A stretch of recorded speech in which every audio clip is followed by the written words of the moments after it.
जो 7 तारीख को दे रहा बैकलॉग आप लोग दोनों, और आप भी दे रहे हैं क्या बैकलॉग? बैकलॉग का तो कोई नहीं दे रहा है। वो एक आध दिन बाद आप छोड़ दो, मत आओ क्लास, रिवीजन अब ठोक के करो, ठीक है? जो भी क्लास का नोट्स होगा ना उसको डेली बेसिस में प्रोवाइड करा दिया जाएगा, और एक दो दिन में, 2-3 दिन के अंदर में और हम बाकी का नोट्स दे देंगे आप लोगों को।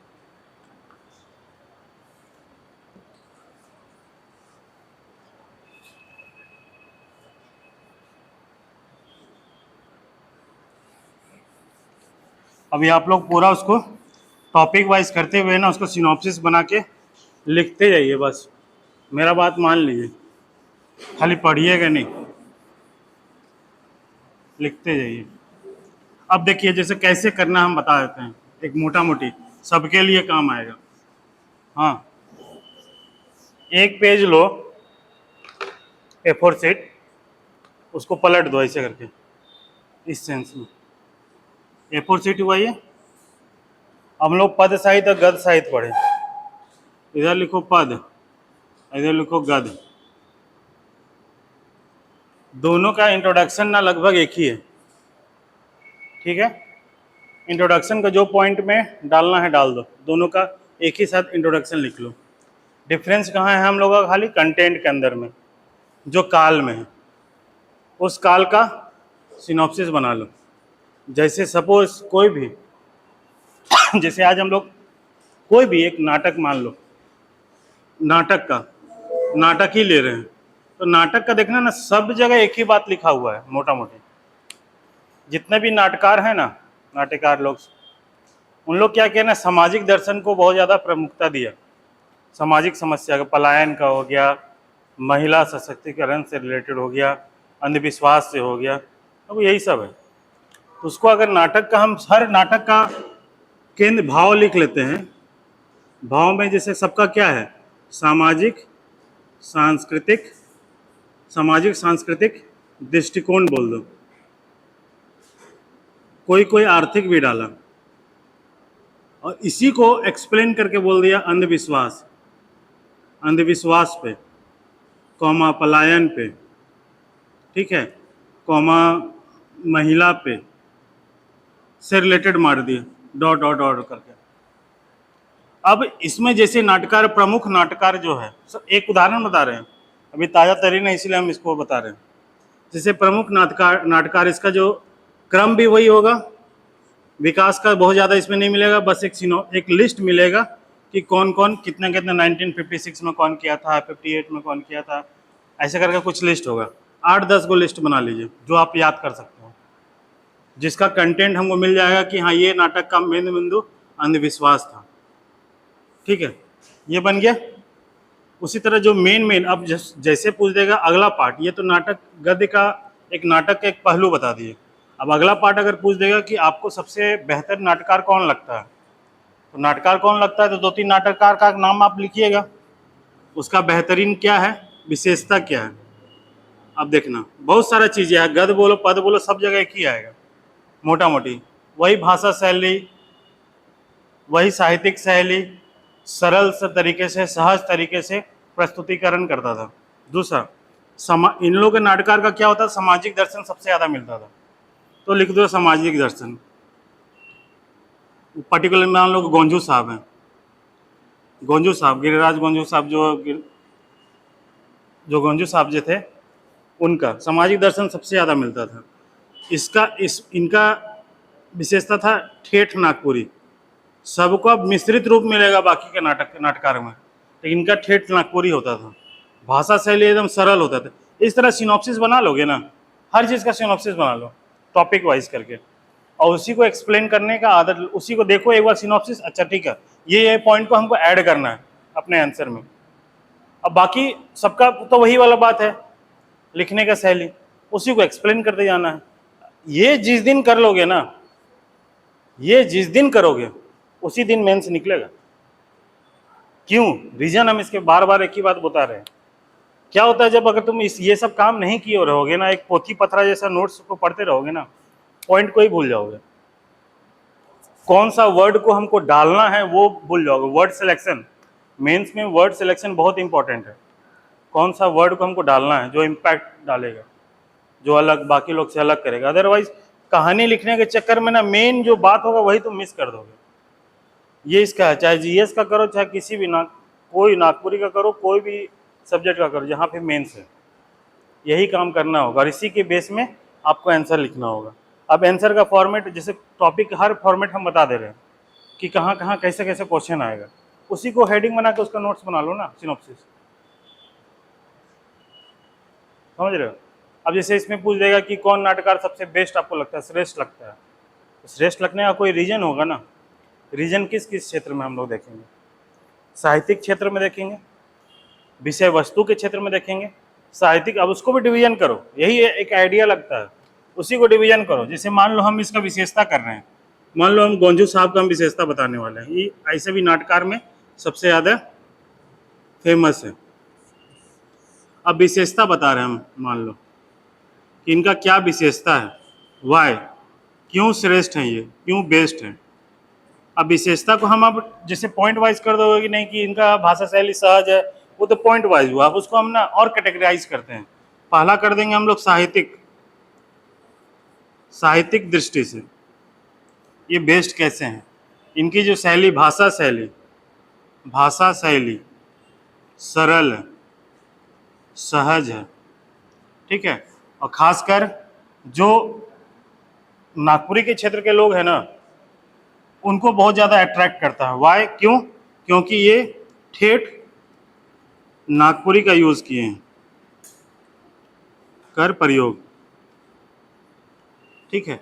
अगला हो गया दूसरा, विषय वस्तु। विषय वस्तु, अब ये विषय वस्तु ना बहुत, इनका जो सामाजिक दर्शन मिलता है, सामाजिक दर्शन मिलता है।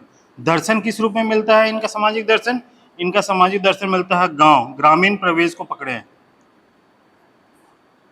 ग्रामीण परिवेश का जो समस्या है ना उसको पकड़े हैं। जब उस समस्या को अगर पकड़ रहे हैं और उसको हम मंचीय दृष्टि से नाटक के फॉर्म में अगर प्रेजेंट कर रहे हैं ना, इसका मतलब ये आम जन जो है, जो लोग उसको देख रहा, उसके माइंड में बहुत ज़्यादा इम्पैक्ट पहुंचाएगा। देखो लिखने का तरीका अपने तरीके से हम लिख रहे हैं, ठीक है। तो ये सामाजिक दर्शन विषय वस्तु का ये हो गया। और साहित्यिक दर्शन में इसी को पार्ट कर दे, एक भाषा शैली हो गया, फिर रस हो गया, अलंकार हो गया। अभी भी इनके नाटक में और तीसरा क्या विशेषता होता है, नाटक के लास्ट में बीच बीच में ना गीत के फॉर्म में वो डाल देते हैं कुछ ना कुछ, तो और ज़्यादा अट्रैक्ट कर देता है। और नाटककार लोग भी करते हैं, लेकिन ये भी करते थे, और उससे ज़्यादा क्या हो, अट्रैक्शन बहुत ज़्यादा हो जा रहा, रोमांच पैदा कर दे रहा, ठीक है। तो ये ऐसे करके बनाओगे ना तो तुम्हारा काम और बेहतर होगा, जो बाकी लोग जनरली नहीं करता है। हम बहुत लोग देखे हैं नहीं करता है कोई। जैसे आप ही लोग जब लिखने के लिए दिए तो आप लोग भी वही पुराने धर्रा ही को मोटा मोटा ही मेंटेन किए, लेकिन इस पैटर्न पे लिखिएगा ना तो एग्जामिनर को साफ साफ लग रहा है कि आप बेस्ट किस किस फॉर्म में बता रहे हैं।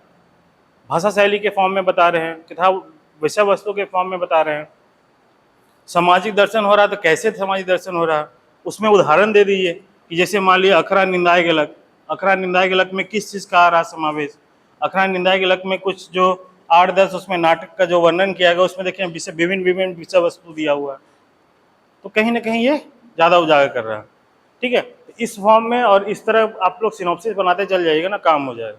अब टॉपिक वाइज, जैसे पहला टॉपिक है सिलेबस में जाइए, नागपुरी भाषा का उद्भव विकास, इसी फॉर्म में बनाइए और कुछ नहीं। एक पेज से ज़्यादा होना ही नहीं चाहिए, एक पेज से बहुत हो गया, एक पेज आप लोगों का फिर भी बड़ा पेज है, ये आधा होना चाहिए। उसमें सिनॉप्सिस में मेन कौन कौन सा बात को हमको डालना है बस। अब जाइए, अब देखिए और क्या करता है, और स्मार्ट तरीका क्या होता है। नागपुरी इतना पूरा पढ़ लिया आप लोग, पूरा पढ़ लेने के बाद ना, पूरा नागपुरी पढ़ने के बाद एक कॉमन चीज़ जरूर निकल के आएगा जो आप कहीं भी डाल सकते हैं, चाहे नाटक हो, चाहे पद साहित्य, चाहे गद्य साहित्य हो, चाहे साहित्यकार हो, चाहे आपका उधर भाषा उद्भव विकास हो, कहीं भी डाल सकते हैं। उस कंटेंट को आपको निकालना चाहिए, वो एक जगह बना लीजिए, चाहे आप इंट्रोडक्शन के फॉर्म में बनाइएगा चाहे किसी भी फॉर्म में, तो वो और इजी कर देगा आपको ना। अभी जितना फिल्टर कीजिएगा ना चीज़ को, आपको एग्जाम में जाके और इजी हो जाएगा। सेम काम जीएस में भी करना है, सेम काम। चाहे हिस्ट्री हो, चाहे ज्योग्राफी हो, चाहे पॉलिटी हो, किसी भी फॉर्म में सेम काम करना है। अब जैसे मान लिए न्यायपालिका, देखिएगा न्यायपालिका ऐसा क्वेश्चन आएगा, इस बार आएगा, देखिएगा। अब न्यायपालिका कुछ इंपॉर्टेंट है, बेसिकली न्यायपालिका का किसके आएगा, वर्सेस सरकार, कार्यपालिका, है ना, इसके फॉर्म में आएगा, इसके फॉर्म में आएगा। तो आपको क्या निकालना होगा, इसमें जो भी आपका आर्टिकल है उस आर्टिकल को एक जगह लिखते चल जाइए बस। ऐसा नहीं कि पूरा कहानी लिखना उसका, बस आर्टिकल लिखिए, वो किस फॉर्म में, एक फॉर्म में लिखिए। न्यायपालिका का क्या कार्य क्षेत्र था उसको पॉइंट में खाली लिख लीजिए। विधायिका या कार्यपालिका का क्या कार्य क्षेत्र है वो, बेसिकली ये इसलिए बोल रहे हैं कि इस बार बहुत ज़्यादा न्यूज़ में रहा है, आने का फॉर्म है। तो सेम आपको जीएस में भी करना चाहिए। ये फॉर्म को आप पकड़िएगा ना, तब जाके बेटर आपका आंसर होगा, प्रेजेंटेशन होगा। आपको पता है कौन कौन सा फॉर्म में हमको जाना है, एक आदत सा बन जाएगा कि कोई भी क्वेश्चन में आंसर लिखिएगा ना कोई भी टॉपिक का, तो आप एक सिस्टमेटिक वे में जाइएगा। पैराग्राफ में तो हर कोई लिखेगा, आप भी लिख दीजिएगा तो कोई इसमें बहुत बड़ा मार नहीं होगा। जैसे पिछले बार कौन कौन मेंस दिया था, पिछले बार मेंस कौन कौन दिया था, 7th वाला में कितने कितने मार्क्स आया था, नागपुरी में 64, तुम्हारा रजनी 72, आपका 63, आपका नागपुरी मार्क्स कितना आया था, जो भी आया सपोज यही इसी रेंज में, चलिए मान लीजिए, ठीक है। सबका इसी रेंज में आने का रीजन, तुम्हारा रीजन क्या है, खुद में सोचिए। क्या है, हम ये क्यों कर रहे जानता, 2 दिन से बहुत डिस्टर्ब है, क्योंकि रितु हमको ये बात बोल दिया ना कि समझ में नहीं आ रहा कैसे इस बार नहीं होगा, तो हमको ये चैलेंजिंग लगा, ऐसा कैसे हो सकता है ना। तो हमको उस, अब जैसे आप लोग के लिए तो समय कम है तो हम कुछ नहीं कर सकते हैं ज़्यादा, लेकिन बाकी के लिए तो कर सकते हैं। हम उसी को पकड़ना चाह रहे हैं कि क्यों ऐसा होगा, क्या इसको और किया जाए जो और बेहतर होगा। आप रीजन बताइए पहले क्यों है ऐसे, 10-5 मिनट होगा ऐसे, लेकिन बहुत इंपॉर्टेंट है ये। क्वेश्चन छूटा था, एक क्वेश्चन छूटा था, तब जाके 64 आया। और सही तरीके से प्रेजेंटेशन का क्या है, पहले का डिफरेंस और अभी का डिफरेंस में आपको क्या लगा, पहले भी आप कहीं क्लास किए होंगे या नोट्स देखे होंगे, और अभी का डिफरेंस में क्या डिफरेंस फील हो रहा है।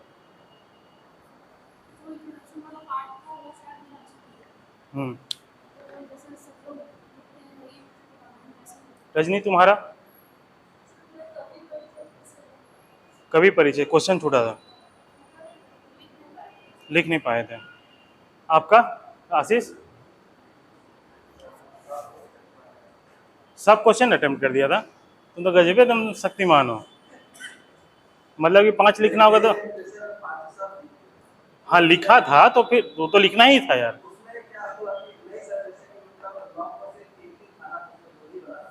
हाँ तो उससे कोई फर्क नहीं पड़ना चाहिए, तो एक्स्ट्रा कहीं कहीं कट जाएगा, एक क्वेश्चन कट जाएगा। और पहले वाला में पिछले का रीजन ये भी है, पिछले बार का मार्क्स आने का रीजन ये भी है। हाँ यही वाला बोल रहा, क्या बोल रहा, प्रेशर हमेशा आएगा, मेंस का नाम ही होता है प्रेशर में, M=P, इसी प्रेशर को जो हैंडल कर लिया अभी वही होगा। हम बता रहे हैं बहुत कम नॉलेज है, अभी भी तुमको हम यही बात बता रहे हैं, कॉमन चीज पकड़ो। कॉमन चीज अगर इतना दिन में सिखाए, इंट्रोडक्शन बस कॉमन है, एक ही इंट्रोडक्शन है, देखोगे एक ही तरह का इंट्रोडक्शन है, बस वर्ड्स में खेलना है, उसके लिए कोई रॉकेट साइंस नहीं है, यही समझा रहे हैं। कम पढ़ो और ज़्यादा गेन करो, लिखने का शैली डेवलप करो। अभी जैसे जो भी बता रहे हैं, जैसे गीत हो गया, कविता बताए, महाकाव्य बताए, खंड काव्य बताए, दे रहे पवीना सो रहा है ना, महाकाव्य बताएं, खंड काव्य बताएं, उसका देखो उसका क्या क्या मेन की पॉइंट है, कहाँ हम और बेहतर कर सकते हैं। उसी तरह गद्य में हो गया, नाटक बताएंगे, उपन्यास बताएंगे, कहानी बताएंगे, कौन कौन सा मेन पॉइंट है वो देखो, उसको बस निकाल के रख लो। अब बाकी फैक्चुअल चीज़ है कि कौन सा अखरा निंदाए गलत, जितना तरह का है, तो नारद मोह माया, मोह लीला, नारद मोह लीला, बस उसी का बस ये वर्ड को याद रखना होगा कि ये नाटक को कौन लिखा है, यही सिनॉप्सिस है। और मोटा मोटा जिस दिन नाटक का जैसे नारद मोह मिला कहीं तुमको नहीं निकलेगा। देखो अब जैसे हम पढ़ाएंगे नारद क्या होता है वो समझो, नारद मोह लीला, ये इसमें जो भी स्टोरी है नारद का, अपने आप में उसका घमंड था कि हमसे ज़्यादा तेज हो ही नहीं सकता है, मेरा विद्या के सामने कुछ नहीं होता है, इसी को विष्णु भगवान तोड़ा था। ये तो स्टोरी हर कोई जानेगा, नारद मोह लीला। बट क्या इस स्टोरी का आउटकम तुम निकाल कर रख रहे हो?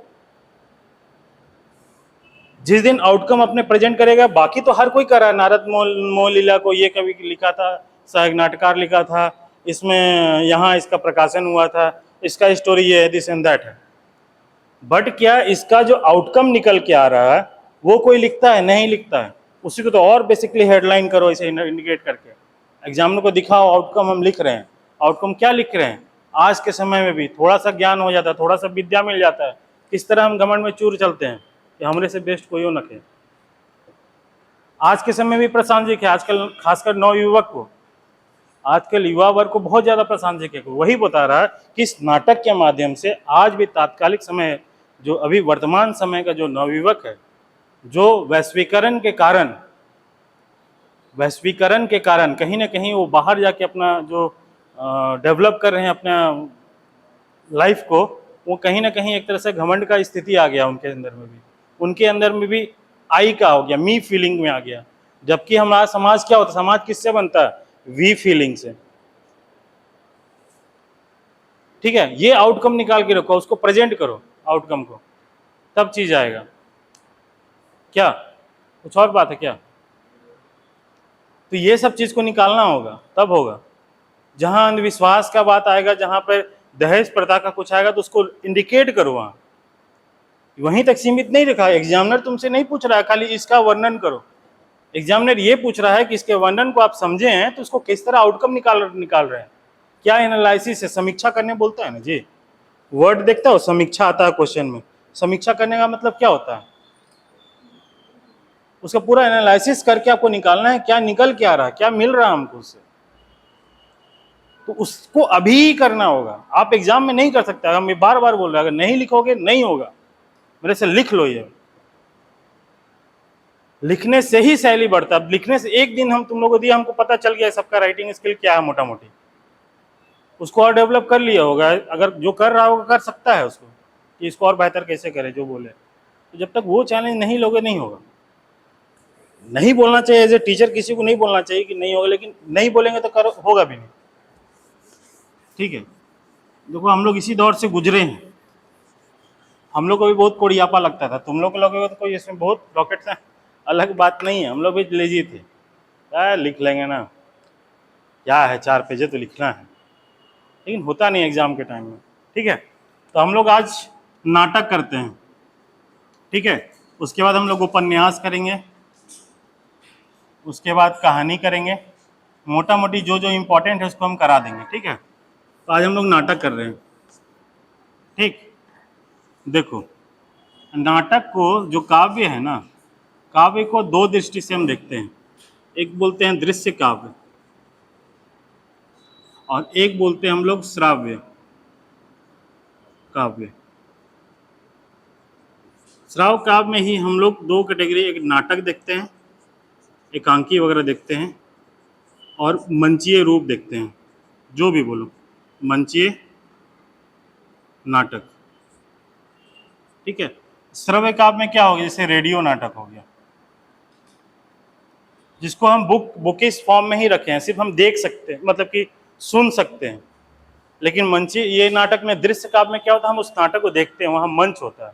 मोटा मोटी ये समझो। अभी नागपुरी में, अभी रुक जाओ, हम बताएंगे, सब लिखाएंगे ना। जब भी नाटक क्या बात करेंगे या नाट्य शास्त्र करेंगे, नाट्य शास्त्र, तो ये चीज़ देखो डिवीजन।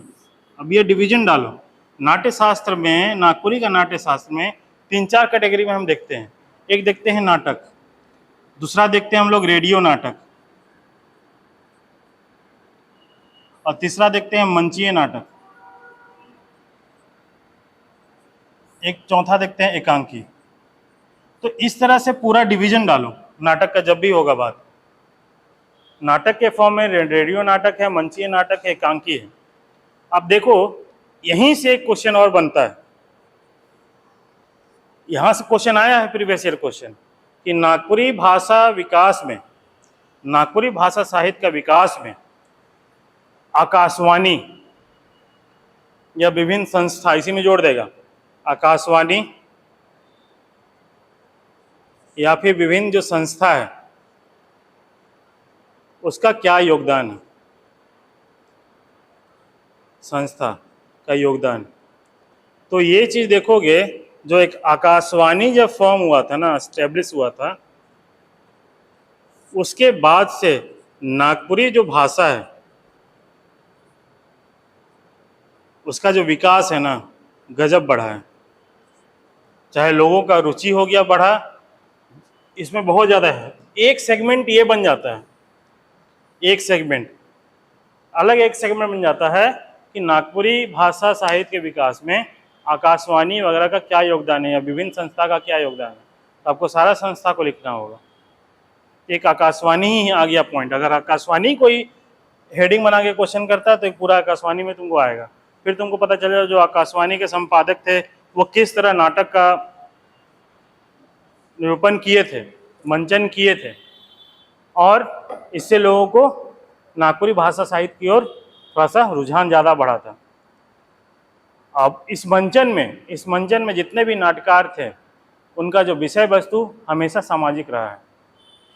सामाजिक दृष्टि से गांव के परिवेश में का समस्या, महिलाओं का समस्या, बाल प्रथा, बाल विवाह, ऐसे ऐसे विषय वस्तु को पकड़े हैं। तो ये पूरा एक सेगमेंट, अलग सेगमेंट आ जाता है। इसी के साथ हम बता दे रहे, रेडियो मंचन आ रहा है, इसीलिए हम ये चीज़ बता दे रहे हैं।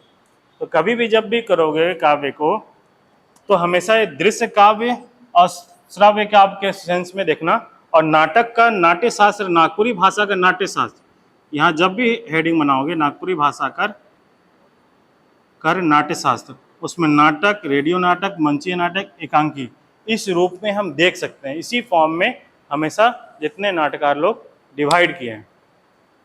ठीक है, अभी क्या हो रहा है, लोग इसको मिक्स कर दे रहा है। हम बोल रहे हैं आप अलग अलग करके चलिए, आपको पता चल जाएगा ना कैटेगरी, किसी भी साहित्यकार का कैटेगरी पता चल जाएगा कि प्रफुल्ल या गिरधारी राम गोंजू जो हैं वो देखना, तुम्हारा रेडियो नाटक, मंचीय नाटक सब में उनका बहुत ज़्यादा योगदान रहा है, बहुत अच्छा योगदान रहा है। तो उसमें कैटेगराइज कर दो कि अगर गिरधारी राम गोंजू बोल रहा है तो इस फॉर्म में किया है, इस फॉर्म में किए हैं। अगर मान लो 3 कौड़ी साहू का नाम आ रहा तो उनका भी इस फॉर्म में आता है। सी अवतार चौधरी का नाम आ रहा तो उसका भी इस फॉर्म में आता है। फिर उसके बाद हम उनका बेस्ट निकालेंगे। ठीक है, तो इस फॉर्म में इसको देखना चाहिए। नाटक का अलग अलग रूप भी आएगा, देखना मिलेगा नाम, तो इससे कभी कंफ्यूजन मत करना। नाटक को रूपक भी करते हैं, रूप भी बोलते हैं। ठीक है, ये डिफरेंट डिफरेंट नाम से इसको जाना जाता है। ठीक है,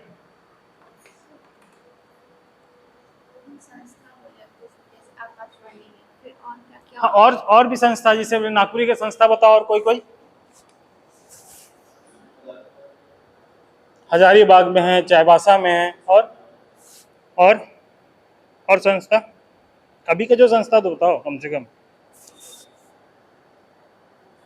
नागपुरी भाषा संस्थान भी, और यहाँ जो पिठोरिया से जो निकला था वो कौन सा संस्थान था? पिठोरिया से जो निकाले थे, यूपी केसरी का कौन सा था, क्या नाम था? ऐसे ही कुछ है, नागपुरी भाषा कला संगम, ऐसे ही संस्था करके लिखा हुआ। उसका लिस्ट हम दे देंगे, हमको भी ध्यान नहीं आ रहा कौन को, लेकिन इसमें वो चीज़ करना होगा आपको। आकाशवाणी के साथ डिफरेंट संस्था है, उसका आपको विवरण देना होगा। विवरण देना होगा कि ये लोग इस संस्था बनने के कारण नागपुरी का और कैसे विकास हुआ। ठीक है, हाँ हाँ, क्षेत्रीय भाषा का भी तुम कह सकते हो। TRL बोलते हैं ना, ट्राइबल एंड रीजनल लैंग्वेज, उसको भी कह सकता है उस फॉर्म में। ठीक है, तो ये सब लिस्ट हो सकता है, हमेशा याद रखना। इन सब चीज़ों को देखोगे तब बात होगा। अच्छा, ये नाटक चल रहा है ना, नाटक कर देना रूपक। ठीक, काव्य देश का, ठीक है। नरसंहिका की, इसमें हमेशा लिखना है नागपुरी भाषा का नाट्य शास्त्र लिखना। ठीक है, चलो लिखते हैं। समझ में आया? तो क्वेश्चन इसके फॉर्म में कैसे आएगा? हमेशा नाटक बोले नागपुरी भाषा साहित्य में नाटक शास्त्र कर समय, मतलब कि चर्चा करो, विस्तार पूर्वक चर्चा करो। नागपुरी भाषा साहित्य लिख लो क्वेश्चन। नागपुरी भाषा साहित्य में नाट्य शास्त्र कर विस्तार पूर्वक चर्चा करो।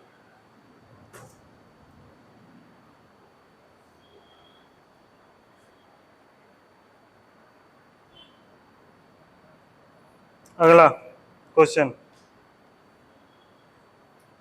नागपुरी भाषा साहित्य में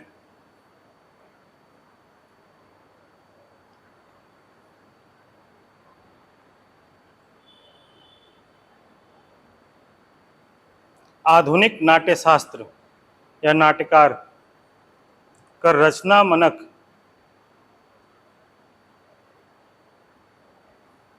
मनक उल्लेख करके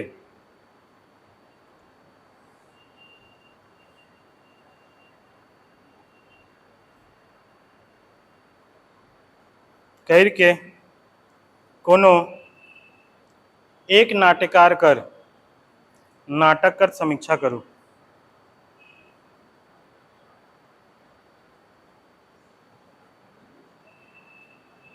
एक नाट्यकार का समीक्षा करो।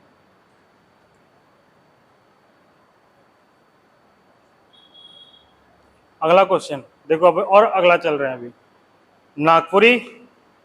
नागपुरी भाषा साहित्य में नागपुरी गद्य साहित्य में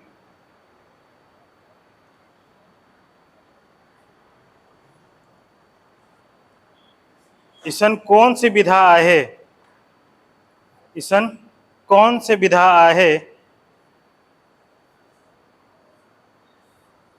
जे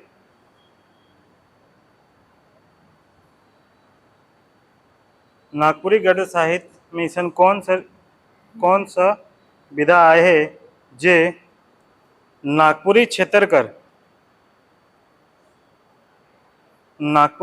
कर विकास ले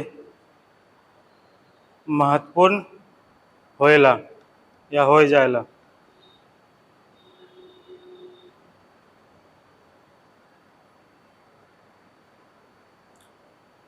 विभिन्न विधा कर संदर्भ में एकर समीक्षा करो।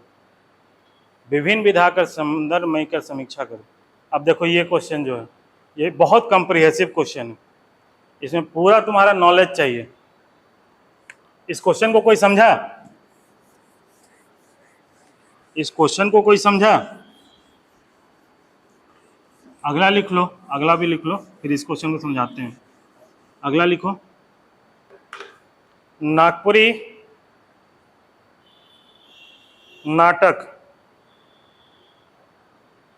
कर तालिका बनाकर तालिका प्रस्तुत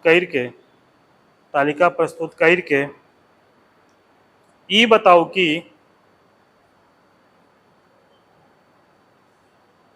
कि रौरे अनुसार कौन नाटक और नाटकार श्रेष्ठ आहे।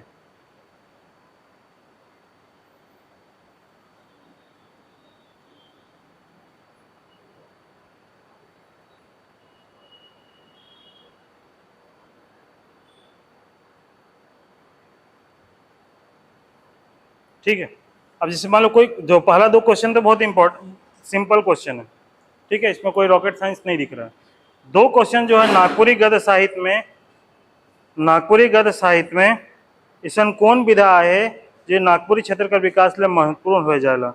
विभिन्न विधा कर संदर्भ में समीक्षा करो। इस क्वेश्चन का क्या डिमांड है, क्या पूछ रहा है? ये बहुत ही कॉम्प्रिहेंसिव क्वेश्चन है,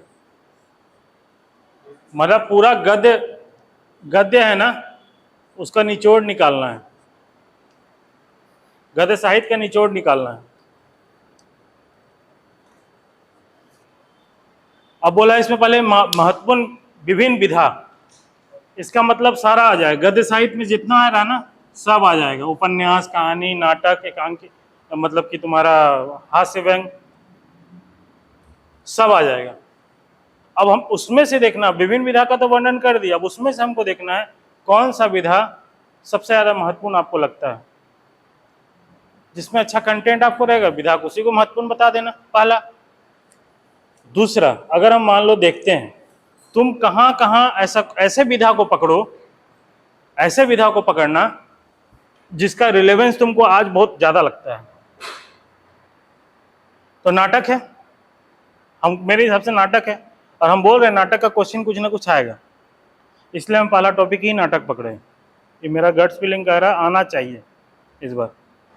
तो जब महत्वपूर्ण विधा में कौन सा विधा इंपॉर्टेंट है, तो इंपॉर्टेंट है विधा में तो तुम्हारा नाटक का जो हम अगर बोले हैं तो इसमें नाटक का पूरा वर्णन नहीं करना है कि फलना आदमी ये नाटक लिखा, फलना आदमी ये नाटक लिखा है, वो भले एक पैराग्राफ में कॉमा दे के कर देना, कॉमा दे के जरूर करना, बट इस नाटक को जब इंपॉर्टेंस, इस नाटक का इंपॉर्टेंस दिखा रहा है कि इस पूरे गद्य साहित्य में, इसका मतलब क्या, अभी जो थोड़ा देर पहले जो बोले वो का डील सबसे ज्यादा होना चाहिए। सामाजिक दर्शन, आर्थिक दर्शन, सामाजिक समस्या, महिला बूढ़ा से बच्चा से संबंधित समस्या, आर्थिक समस्या, इसका बहुत ज़्यादा समावेश नाटक में चित्रण किया गया है। उसके बाद जैसे करके वो करना, फिर आज के डेट में रिलेवेंस दिखाना, तब जाके तुम बोलेगा कि नहीं गद्य साहित्य जो है, नागपुरी का जो गद्य साहित्य में ये पर्टिकुलर जो विधा है वह बहुत ज़्यादा इंपॉर्टेंट रखता है इन कंपेरिजन टू अदर विधा। कुछ कुछ वर्णन जरूर दे कर दो, जैसे कहानी का कुछ एक विशेषता बताओ, कहानी में भी ये चीज़ मिल रहा है ना, तुम्हारे उपन्यास में भी मिल रहा है, व्यंग्यात्मक में क्या तुमको मिल रहा है, व्यंग्यात्मक हमेशा मनोरंजन के लिए, मनोरंजन के सेंस में हमेशा शिक्षा प्रदान करता है, मनोरंजन हंसते खेलते में तुमको बहुत गहराई वाली बात कर दी जाएगी गद्य साहित्य में। लेकिन अगर हम नाटक जिसको पकड़ना है पकड़ो, हम ये नहीं बोले नाटक को ही पकड़ना, बट इस फॉर्मेट में आंसर होना चाहिए, तब देखना तुम्हारा आंसर अलग हो जाएगा। समझ में आया? आया नहीं आया? फिर अगला क्वेश्चन क्या था? अगला क्वेश्चन था नागपुरी नाटक का तालिका प्रस्तुत करके ये बताओ कि रौरव अनुसार को नाटक श्रेष्ठ है। सेम वही चीज है, तालिका देना मतलब वही नाटक का पूरा दे दो, एक सीरीज 8-10 को लिख देना, पर्टिकुलर नाम है, 3 कौड़ी साहू का इतना नाटक था, इसका इतना नाटक था, इसका इतना नाटक, इतना तालिका दे दिया, ठीक है। एक पैराग्राफ में अब तुम दर्शन दे दिया इसका कि इस पर्टिकुलर जो नाटक है, नागपुरी भाषा का जो नाटक है उसका कार्य से विषय वस्तु इस तरह के क्षेत्र पर है। अब कौन नाटक बेस्ड है, नाटकार बेस्ड है, ठीक है, उसको अब हम लोग को एनालाइज सेकेंड पार्ट में जाना है। जब नाटकार बेस्ड होगा तो ऑब्वियसली हमेशा बेस्ड किस किस दृष्टि में होगा, जिस दृष्टि में पहले बताया तो उसी दृष्टि में चल जाना है। तो क्वेश्चन का डिमांड को हमेशा पकड़ना, उसी अनुसार उसको हिट करना है, ठीक है, आ गया समझ में? देखना सब नाटककार का, साहित्यकार का एक ही पहलू आएगा, भाषा शैली सरल सहज, जैसे में कुछ लिख दो, उसके बाद उसका जो निरूपण कर रहा है उसमें बीच बीच में गीत का समावेश कर दे रहा है, उससे और ज़्यादा रोमांच पैदा हो जा रहा है, अट्रैक्शन हो जा रहा है, कनेक्टिविटी आ जा रहा है पाठक के साथ और दर्शक के साथ, वो डाल दो। सामाजिक जितना भी अभी ग्रामीण प्रवेश, आज भी देखो कैसे ग्रामीण प्रवेश बोल रहे हैं, नागपुरी का जो भी उद्भव हुआ वो कहाँ से हुआ, ग्रामीण से। आज भी हम लोग ग्रामीण क्षेत्र इतना परसेंट आ जाता है, वहाँ देखो डालो जीएस का पॉइंट, इतना क्षेत्र आ रहा है। तो अगर हम लोग ग्रामीण परिवेश का जो मूल समस्या को अगर हम लोग पकड़ रहे हैं, उसका विषय वस्तु बना रहे हैं, तो ऑब्वियस सी बात है समाज तो आगे बढ़ेगा ना, जागरूक ज़्यादा होगा। इसलिए इनका बेस्ट है, इनके नाटक में, इनके नाटकार में, रचना में ये तत्व मिलता है। उसमें 2-4 का उदाहरण दे दो, जैसे अखरा निंदाई गलक में ये चीज़ आ गया, इसमें जैसे ये आ गया, ये आ गया, वो डालना, बस वहीं खत्म हो जाता है। फिर लास्ट में कंक्लूजन, सबका मोटा मोटी एक ही कंक्लूजन है, ऑप्टिमिस्टिक चल जाओ, आशावादी, कुछ सजेशन होगा वो सजेशन पुट कर दो कि ऐसा करने से ये क्षेत्र और ज़्यादा विकास होगा। तो नागपुरी के जितने भी साहित्यकार, कवि और संस्था है ना, उसको इस ओर कदम बढ़ाना चाहिए। ये आ गया, वो कंक्लूजन हो गया। घिसा पिटा लिखोगे तो फिर घिसा पिटा नंबर आएगा, ठीक है। चलो करते हैं स्टार्ट। आज ऋतु नहीं आया, किसी को कुछ पता?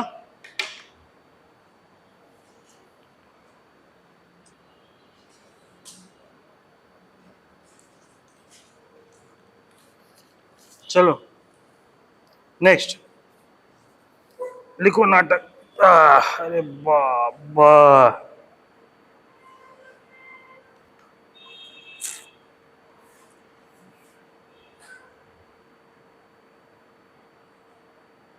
तो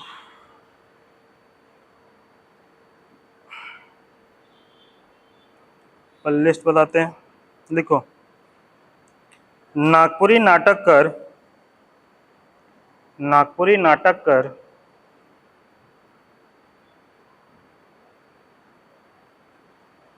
कहिया हो उद्भव, नागपुरी नाटक का उद्भव कहिया होलक से सही सही बताए मुश्किल है। हम डायरेक्ट हिट कर रहे हैं, अब इसमें जो इंट्रोडक्शन है उसमें तुम लोग अपना बनाना।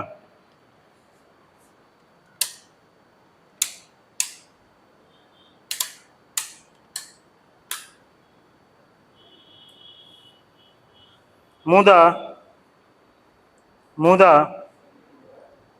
नागपुरी नाटक का उद्भव कहिया होलक से सही सही बताए मुश्किल है। मुदा नागपुरी इलाका में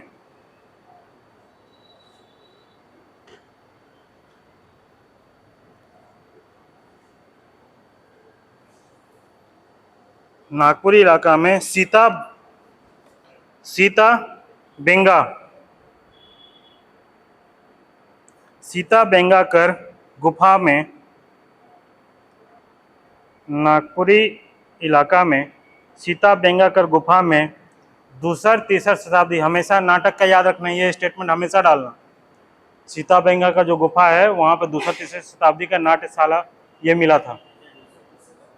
दूसर तीसर शताब्दी ईसा पहले,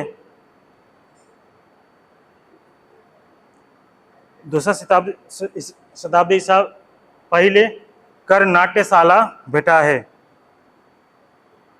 नाट्यशाला भेटा है। इकर से अंदाजा लागेल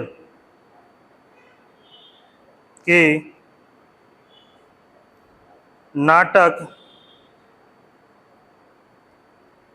नाटक यहाँ ईसा पूर्व से होते रहे,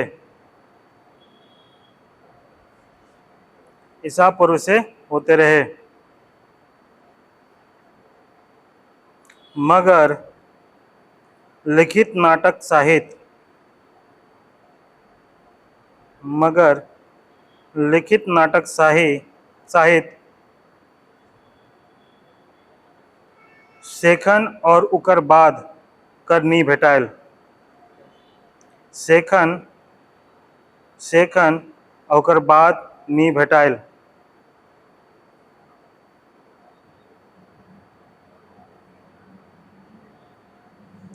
नेक्स्ट याद रखना, एक चीज बता दे रहे, लिख लेना कभी भी, नाटक जो नट धातु से बना है, अगर बहुत ज्यादा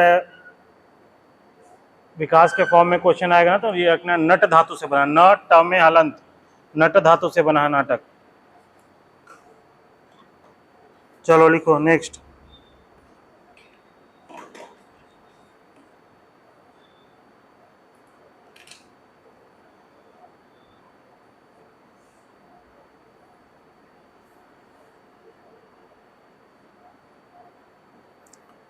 नाटक, नेक्स्ट पैराग्राफ, नागपुरी भाषा का नाट्य शास्त्र, नागपुरी भाषा का नाट्य शास्त्र कर विकास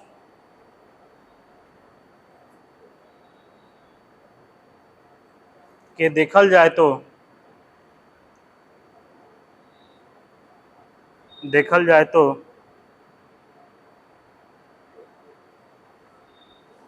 नागपुरी भाषा नाट्य शास्त्र कर विकास के देखल जाए तो इकर विकास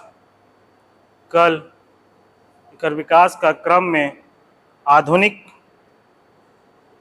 काल सबसे महत्वपूर्ण स्थान रखेला।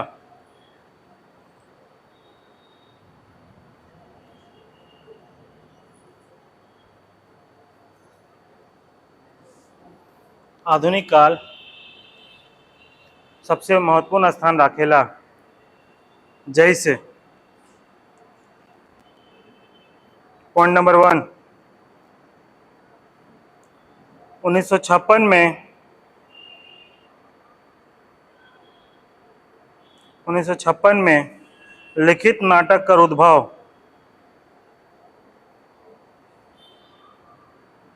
सहनी उपेंद्र पाल नहल कर लिखल सहनी उपेंद्र पाल नहल कर लिखल और धनीराम बख्शी कर संपादित करल।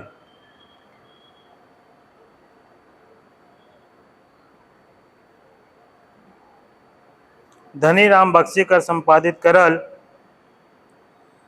गीति नाट्य चाईबासा से हितैषी कार्यालय प्रेस, ये याद रखना हमेशा, चाईबासा से हितैषी कार्यालय प्रेस से छाप के निकलक।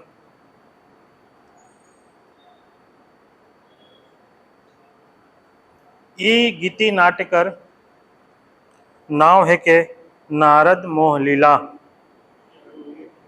ई गीति नाट्य गीत वाला गीति नाट्य का नाव है के नारद मोह लीला। सेकंड, 1957 में लिस्ट, हमेशा जितना भी पद साहित्य गद्य साहित्य में जितना भी लिस्ट बता रहे हैं ना, लिस्ट में कोई जरूरी नहीं पूरा लिस्ट को लिखो, लेकिन एटलीस्ट 5, 7, 8 को ना याद कर लेना सब में। 1957 में ये सदानी रीडर किताब 1957 में ए सदानी रीडर किताब फादर पीटर शांति नौरंगी कर निकलक।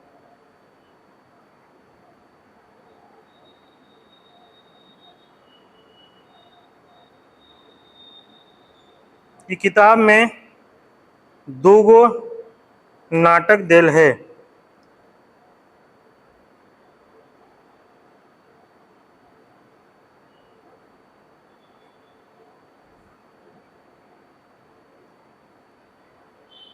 संजीवक बरद और पिंगलक सिंह।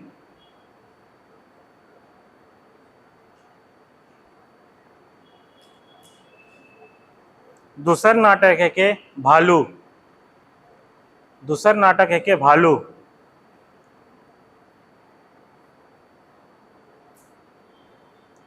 ई लोक कथा, ये ई नाटक दूसर नाटक है के भालू। ई नाटक लोक कथा उपरे लिखल हास्य नाटक है के।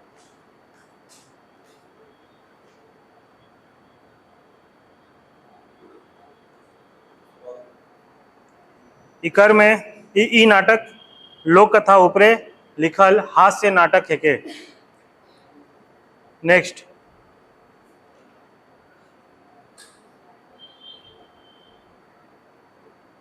1958 में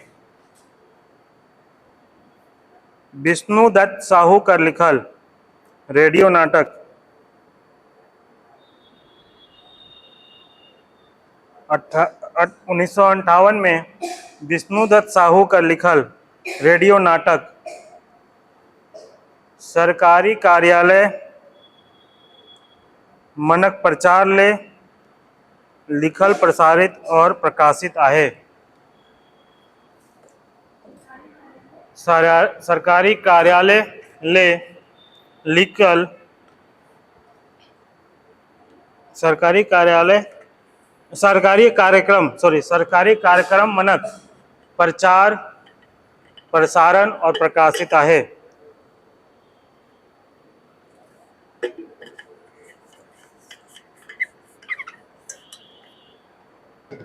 नेक्स्ट,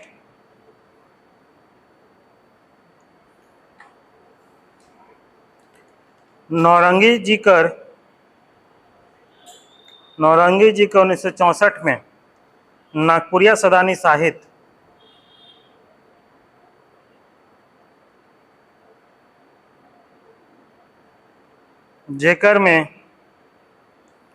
जेकर में एगो नाटक, कौन सा नाटक था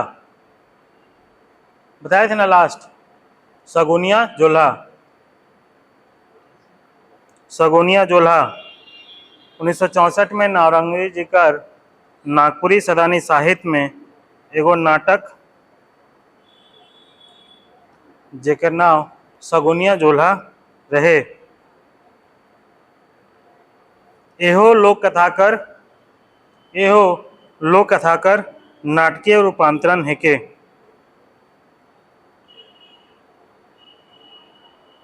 जे बहुते प्रभावशाली नाटक सिद्ध होलक।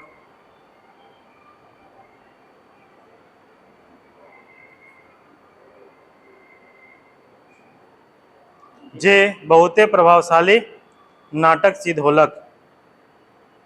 नेक्स्ट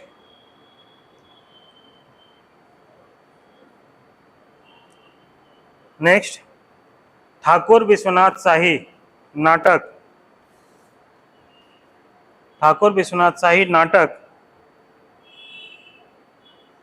1969 में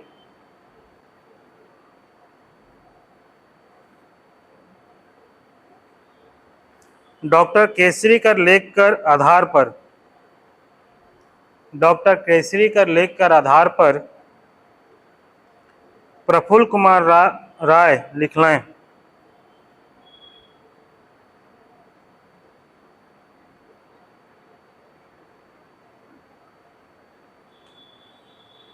इके सीसीएल रांची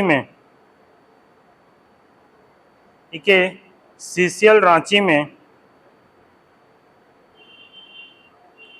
प्रफुल्ल कुमार राय मंचित करवालें।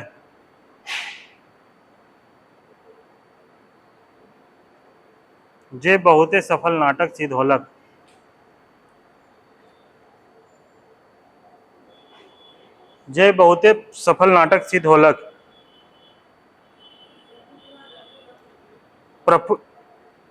इके सीसीएल रांची में प्रफुल्ल कुमार राय मंचित करवालें।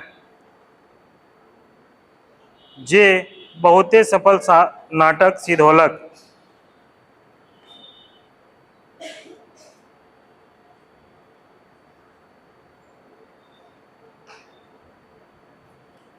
ठीक है, इसका विवरण बाद में हम लोग करेंगे। छठा 1971 में, एक बात बताओ तुम लोग, एक चीज तुम लोग से पूछ रहे हैं। हाँ, आज आगे क्लास है या नहीं? साइंस नहीं है तो पहले काहे नहीं बताते हो? चलो ठीक है, हम मेरे पास है, इसको हम लिखवा देंगे। पहले बता दिया करना था और हम तैयार होके आएंगे, है ना। पूरा पोथी पत्रा उठा के ले आके आएंगे, बैठा देंगे शाम तक तुम लोगों को। क्या चाय पानी सब मंगाते रहेंगे क्या? हमको एक चीज़ बताओ, जब आज नहीं है तो बहुत मज़ा आ गया, चाय पानी मंगाएंगे और इन लोगों के लिए बर्गर मंगाएंगे क्या? हाँ, जो कितना खुश हो रही है सब बर्गर के नाम पे। हमको एक चीज़ बताओ, जस्ट नॉलेज के पॉइंट ऑफ व्यू में बहुत अच्छा है ये, एक टेस्ट के जैसा हो गया। जैसे हम इसमें आधुनिक में एंट्री किए, अभी आगे बताएंगे हम, जो सेकेंड पार्ट का नोट्स जो लिखाते हैं उसमें छौ नृत्य देते हैं। छौ नृत्य को ये एक तरह से नाटक के रूप में ही प्रेजेंट देखा जाता था। नौटंकी और वो कठपुतली बोलते हैं ना, कठपुतली, इसका जो कठपुतली ये सब का जो है ना वो तो कम हो गया। छौ नृत्य अभी भी है, ये नाटक के रूप में देखा जाता है। कभी भी नाटक के बारे में लिखा हो तो इसका भूमिका आएगा, हम आगे लिखाएंगे तो उस कंटिन्यू करना। हम जैसे अभी एंट्री कर दिए आधुनिक पे, ठीक है, जंप कर दिए। अगर हम आप लोग को बोले इसका इंट्रोडक्शन में, उद्भव विकास के सेंस में, तो आप ऐसा क्या लैंग्वेज का यूज़ कीजिएगा, कौन सा लाइन का यूज़ कीजिएगा जहाँ पर डायरेक्ट आधुनिक पे एंट्री हो जाएगा?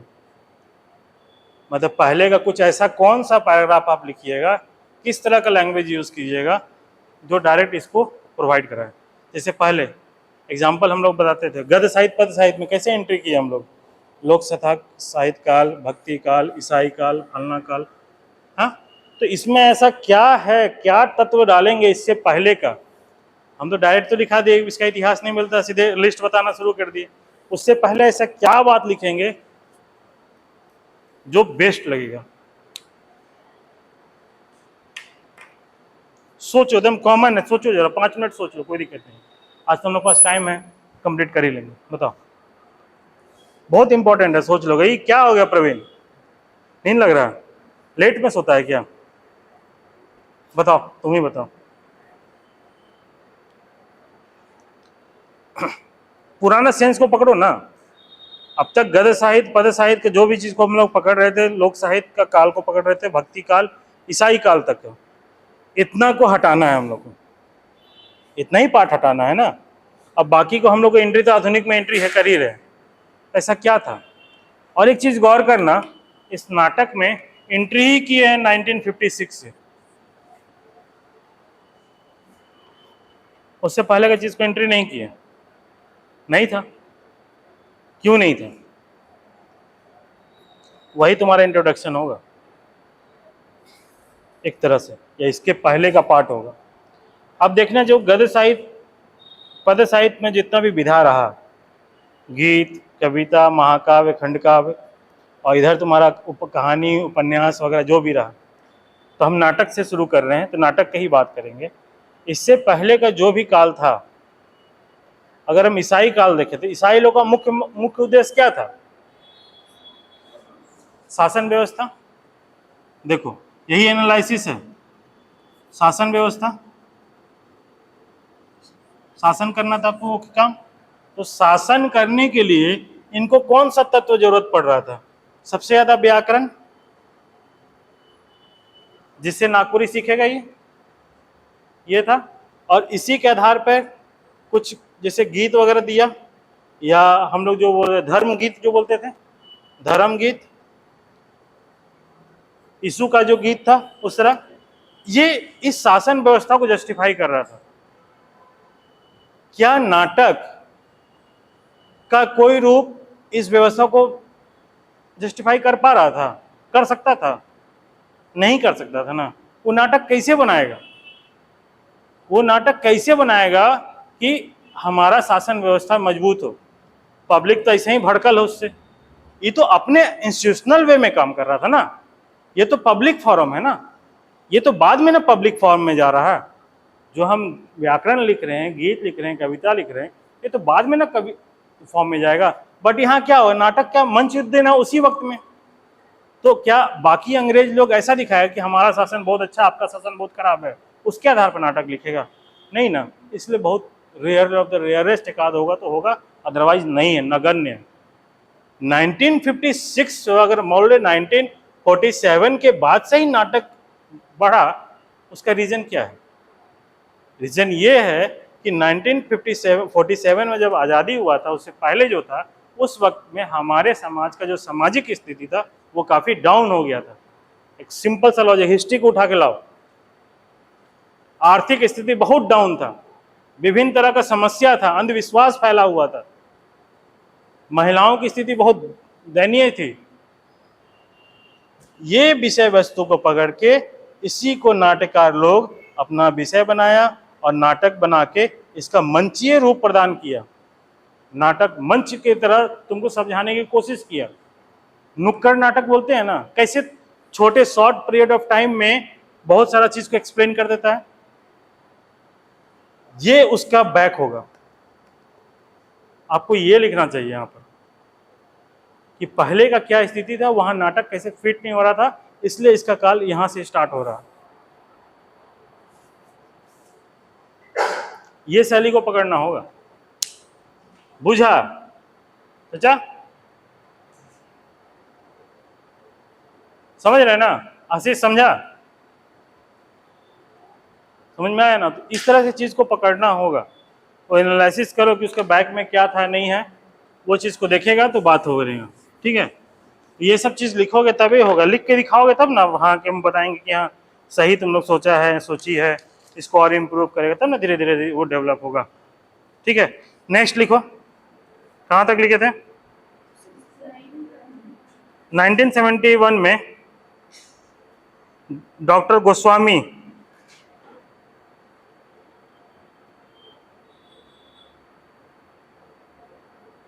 और डॉक्टर केसरी आदि मानक संपादन में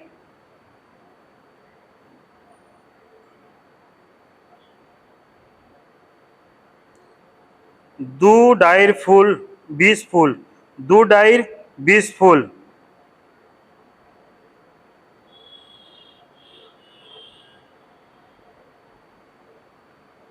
नाटक का सृजन कर लें। दो डायर 20 फूल नाटक का सृजन कर लें।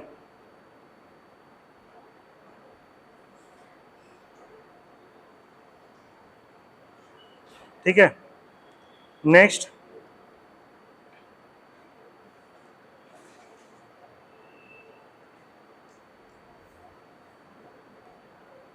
डॉक्टर गोस्वामी जी का लिखल 1976 में डॉक्टर गोस्वामी जी का लिखल एक आदर्शवादी नाटक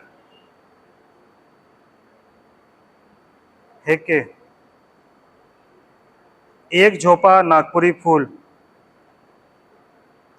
एक झोपा नागपुरी फूल डॉक्टर गोस्वामी जी कर 1976 में आदर्शवादी नाटक है के, आदर्शवादी नाटक है के डैश एक झोपा नागपुरी फूल।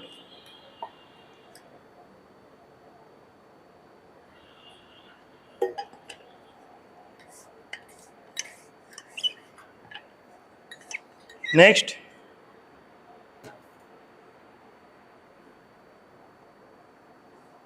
1980 में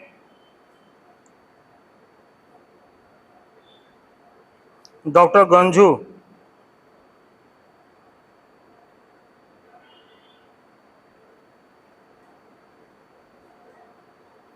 गंजू आदि कर प्रधान संपादन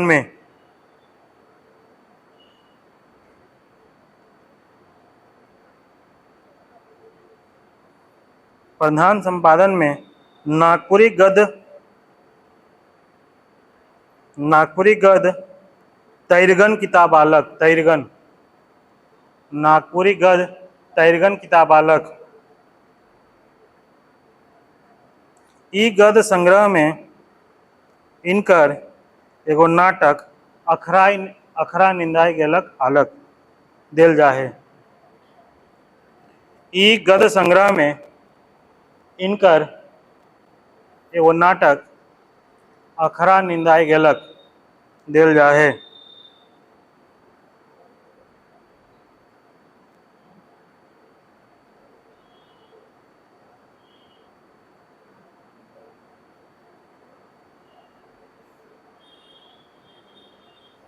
ठीक है, इकर में इसी में लिखो ना अखरा निंदाय गेलक, उसी को पैराग्राफ चेंज करके लिखना, लिखो अखरा निंदाय गेलक में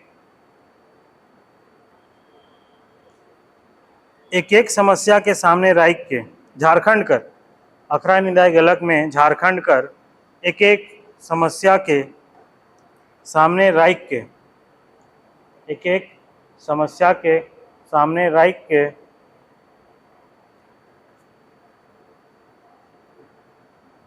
सात गो एकांकी नाटक देल जाहे।